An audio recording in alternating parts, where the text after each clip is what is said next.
آج کا جو ہم نے اللہ کی ملاقات کے بارے میں ہے، دیکھیں پہلے تو آپ یقین کریں کہ میں یہ نہیں ہوں جو کہ نظر آ رہا ہوں، اور کچھ اور چیز ہے میرے اندر جو کسی میں نہیں ہے، کسی اور مخلوق میں نہیں ہے۔ گر نبود ذات حق اندر وجود، آب و گلہ کے ملک کر دے سجود۔ اے انسان، اگر تم میں وہ ذات حق نہ ہوتی تو یہ کائنات، آب پانی، گل مٹی اور ملک فرشتے، یہ تمہیں سجدہ کیسے کرتے؟ اور یہ تو ہم سنتے ہیں انسان مسجود ملائکہ ہے، فسجد الملائکۃ کلہم اجمعون، سب فرشتوں نے سجدہ کیا۔ کس کو؟ انسان کو۔ کلہم مقرب ملائکہ بھی آ گئے نا، تو بڑی چیز ہے یہ۔ اعوذ باللہ من الشیطان الرجیم، بسم اللہ الرحمن الرحیم۔ اللہم صلی علی سیدنا محمد معدن الجود والکرم وآلہ وسلم۔ سامعین و ناظرین اکرام، السلام علیکم ورحمۃ اللہ وبرکاتہ۔ آج کا ہمارا موضوع اللہ تعالیٰ کی ملاقات کی اہمیت۔ یہ بہت ایک بھاری بات ہے اور اچھا ہے موضوع، مطلب موضوع کے حساب سے ٹھیک ہے، کیونکہ اس میں جو موضوع میں نے لکھا ہے اس میں بات ہے اہمیت کی۔ تو مسئلہ تو سارا زندگی گزارنے کا اہمیت میں ہے کہ دنیا میں آ کے انسان اہمیت کس چیز کو دیتا ہے، اس کے لیے کیا اہم ہے۔ آج کا مسلمان، برائے نام مسلمان جو ہے وہ اس نے دنیا کو اہمیت دے دی ہے۔ یہ دنیا کے لیے زندہ ہے اور دنیا ہی کے لیے زندہ رہنا چاہتا ہے۔ یہ بہت ایک تباہ کن سوچ ہے۔ ایسا انسان کبھی بھی جنت میں نہیں جا سکتا۔ یہ قرآن کا مضمون ہے، کیونکہ اس نے تو راستہ ہی بدل لیا، جو منزل تھی اس سے انکار کر دیا عملی طور پہ۔ تو اچھا، اہمیت کی بات ہے تو اب اس میں یہ ہے کہ ہمیں پہلے تو اپنے آپ کو پہچاننا ہوگا کہ انسان کون ہے، میں کون ہوں۔ اپنی حقیقت کو پہچاننا ہوگا، معرفت ذات یعنی اپنی پہچان، خود شناسی بھی اسے کہتے ہیں کتابوں میں، اپنی پہچان۔ معرفت نفس بھی کتابوں میں یہ موجود ہے۔ تو جب تک انسان کو اپنی پہچان نہ ہو تو یہ جاہل ہے۔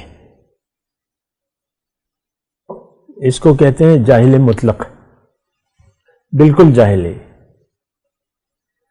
صرف پہچان کافی نہیں ہے، یقین بھی ضروری ہے، کیونکہ بعض اوقات تو رٹا سسٹم ہوتا ہے اسکولوں میں، بچے رٹ لیتے ہیں، سمجھتے تو نہیں ہیں۔ تو یقین کی بھی بات ہے۔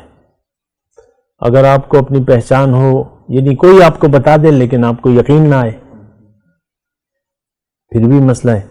تو اصل میں تو یقین کی بات ہے، اور اگر آپ غور فرمائیں تو قرآن میں پہلے بات ہوتی ہے یقین کی۔ جو کامیاب لوگ ہیں ان سے اللہ تعالیٰ مطالبہ کرتا ہے کہ تم یقین کر لو۔ قرآن میں ایک آیت ہے، یا ایھا الذین آمنوا آمنوا باللہ ورسولہ، اے زبانی دعویٰ کرنے والو یقین کا، صحیح یقین کر لو اللہ پہ۔ تو بہرحال یہی یقین ہے جو ہمیں حاصل نہیں ہے۔ جس یقین کی ضرورت ہے وہ یقین نہ تو ہمیں حاصل ہے اور نہ ہمیں اس کی کوئی ضرورت محسوس ہوتی ہے۔ دیکھیں، ایک وقت کا کھانا کھائے اگر آپ کو 6-7 گھنٹے گزر جائیں تو دوسرے وقت آپ کو کھانے کی ضرورت محسوس ہوگی، بھوک لگے گی آپ کو۔ ایسی بھوک ہماری نہیں ہے۔ دین کے معاملے میں کسی بھی چیز کی نہ کوئی طلب ہے نہ کوئی بھوک ہے۔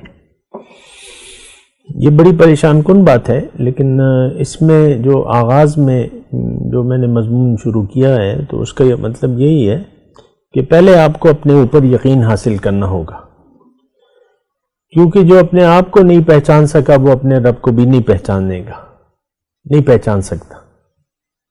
اور اگر آپ نے اپنے رب ہی کو نہ پہچانا تو رب کی بندگی کے تقاضے بھی آپ پورے نہیں کر سکتے،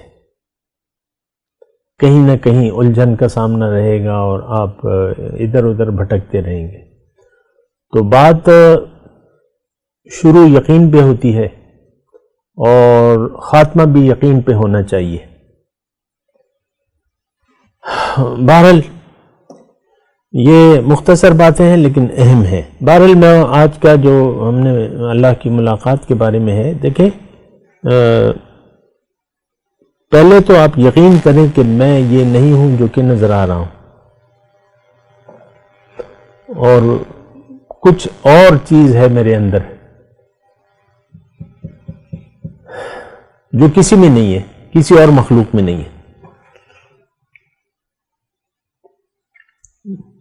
گر نبود ذات حق اندر وجود، آب و گلہ کے ملک کر دے سجود۔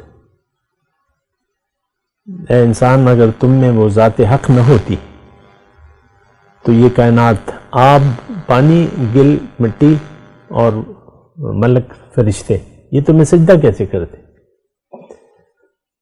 اور یہ تو ہم سنتے ہیں انسان مسجود ملائکہ ہے، فسجد الملائکۃ کلہم اجمعون، سب فرشتوں نے سجدہ کیا۔ کس کو؟ انسان کو، کلہم، تو کلہم مقرب ملائکہ بھی آ گئے نا، تو بڑی چیز ہے یہ۔ اور یہ اس وقت تو پردے ہیں، ہم پہچان نہیں پا رہے۔ دوسری بات یہ ہے کہ ہم پہچاننا بھی نہیں چاہتے، کیونکہ مٹی ہی کو ہم نے اپنی منزل سمجھ لیا ہے، مٹی ہی کو دل دے دیا ہے اور مٹی کے پیچھے بھاگ رہے، اور سوائے مٹی کے آپ کا کوئی اور انجام نہیں ہے۔ یعنی مٹی میں مل کے آپ مٹی ہو جائیں گے، روح کو تو آپ نے پہلے ہی نظر انداز کر دیا۔ اللہ تعالیٰ کی ملاقات اب یہ ہے نا کہ اگر آپ کا یقین آ گیا کہ میرے اندر کوئی اور چیز ہے، تو پھر آپ کو احساس ہوگا کہ کیوں یہاں میں کیوں آیا ہوں یا آئی ہوں۔ روح میں تو تذکیر و تانیث نہیں ہے، لیکن یعنی آپ کو یہ سوال کرنا ہوگا کہ میں یہاں کیوں آیا ہوں۔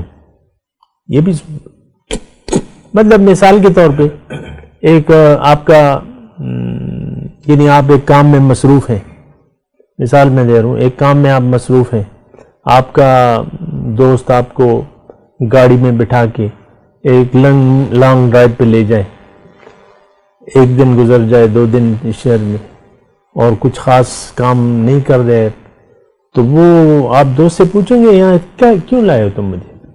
پوچھنا چاہیے۔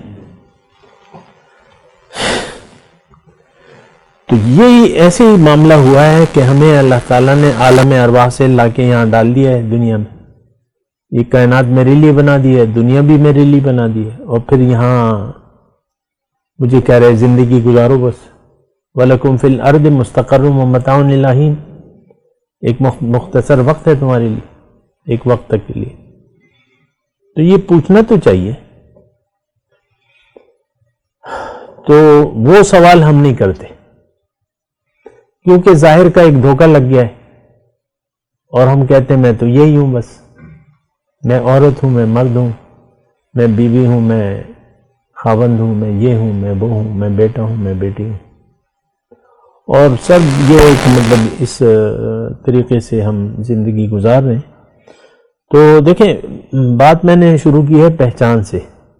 اگر آپ اپنی پہچان نہیں کر سکے تو آپ ایک ناکام انسان ہوں گے، اور دنیا اور آخرت میں رسوائی آپ کا مقدر ہے۔ یہ بات نوٹ کر لیں، اگرچہ بہت سے لوگ میری بات پہ یقین نہیں کریں گے، لیکن دنیا میں بھی آپ خوش نہیں رہ سکتے۔ ایک بات یہ نوٹ کر لیں، پریشان اور بدحال ہوں گے، اور اگر آپ ہیں بدحال تو اس کا مطلب یہ ہے کہ آپ اپنے آپ کو بھلا کر زندگی گزار رہے ہیں۔ اگر آپ بدحال ہیں تو اس کا مطلب یہ ہے کہ آپ نے اپنے آپ کو نظر انداز کر دیا، آپ سمجھے نہیں ہیں۔ دیکھیں، جب گاڑی ادھر ادھر، گاڑی کی منزل نہ ہو تو وہ کبھی ایک راستے پہ چلتی ہے، کبھی دور، منزل ہی نہیں ہے۔ اور دنیا میں تو ایسا نہیں ہوتا، ہر گاڑی جو سڑک پہ چل رہی ہے اس کی ایک منزل ہوگی، ایسی کوئی گاڑی آپ نہیں وہ کر سکتے جس سے آپ پوچھیں کہ بھئی تم کہاں جا رہے ہو، وہ آپ کو منزل نہ بتائے۔ یہ تو صرف انسان ہے، اشرف المخلوقات ہے جس کو اپنی منزل کا پتہ نہیں ہے اور منزل بھٹک گیا۔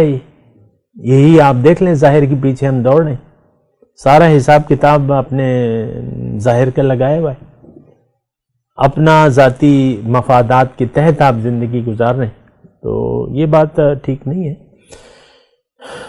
یقین ہونا چاہیے جو حقیقت ہے، اور پھر اس یقین کے مطابق زندگی گزارنی چاہیے۔ بات کرتے ہیں ایک وقفے کے بعد۔ وآخر دعوانا الحمدللہ رب العالمین۔